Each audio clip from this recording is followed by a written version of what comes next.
ចំណុចទាំងអស់របស់ម៉ូតូខ្ញុំឆ្លៃរូបរាងវា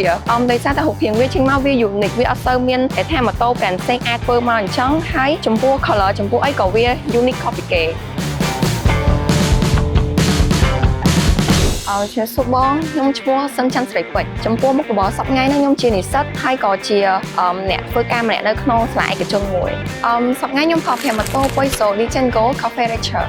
ចំពោះខ្ញុំនៅពេលដែលទិញម៉ូតូនេះដំបូងមកគឺអ្នកផ្ទះគាត់រៀងភ្ញាក់ផ្អើលដែរដោយសារតែម៉ូតូគេនៅដូចអត់ដែរឃើញរបៀបអីចឹងដល់ពេលឲ្យគាត់មើលពីរូបមើលពី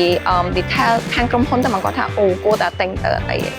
ចំពោះអារម្មណ៍ដំបូងនៅពេលដែលឃើញម៉ូតូនឹងអាពេលអត់តន់ទិញមានអារម្មណ៍ថាម៉ូតូនេះ unique ម៉េចរបៀបថាអត់ដែរឃើញមានអ្នកគេជិះហើយភាគច្រើនក៏របៀបនិយាយទៅអត់ដែរឃើញមានអ្នកគេមានអញ្ចឹងទៅចង់ឲ្យខ្លួនឯង unique ខុសគេរបៀបចេញមកលេចធ្លោហ្មងណាដល់ពេលអារម្មណ៍នៅពេលដែលទិញមកហើយមានអារម្មណ៍ថាម៉ូតូនេះមិនធម្មតា unique ទេសូម្បីតែគុណភាពរបស់វាក៏ unique ខុសពីគេដែរដោយសារតែពេលជិះទៅវានឹងវា smooth ខុសពីម៉ូតូទូទៅធម្មតា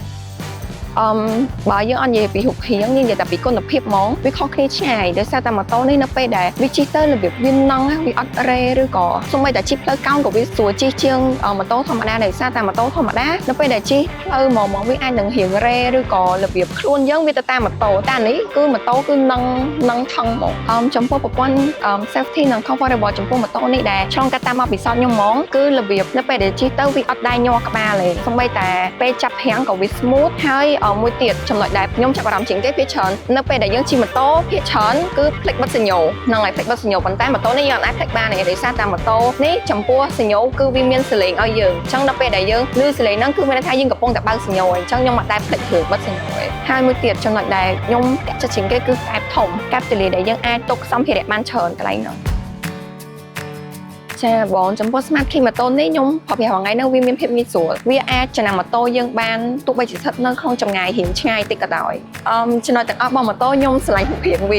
ដោយសារតែរូបរាងវាចេញមកវា unique វាអត់សូវមានតែថាម៉ូតូ brand ផ្សេងអាចធ្វើមកអញ្ចឹងហើយចំពោះ color ចំពោះអីក៏វា unique copy គេ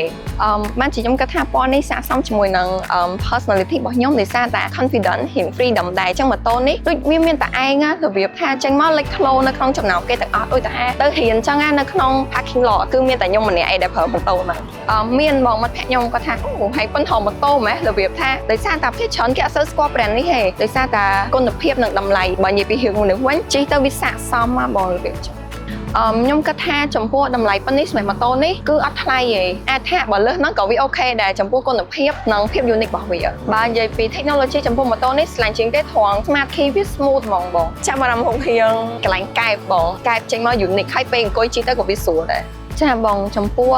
style នេះ color នេះខ្ញុំគិតថាស័ក្តិសមជាមួយនឹងមនុស្សដែលមាន personality បែបលេចធ្លោរៀង independent រៀង freedom ហើយរបៀបមនុស្សដែលរៀងលេង fashion ដែរបងជាចុងក្រោយខ្ញុំមានពាក្យពេញមួយចំនួនដែលចង់ផ្ដាំទៅដល់អ្នកដែលមានគោលបំណងចង់ទិញម៉ូតូ Poiso នេះគឺរបៀបម៉ូតូនេះវា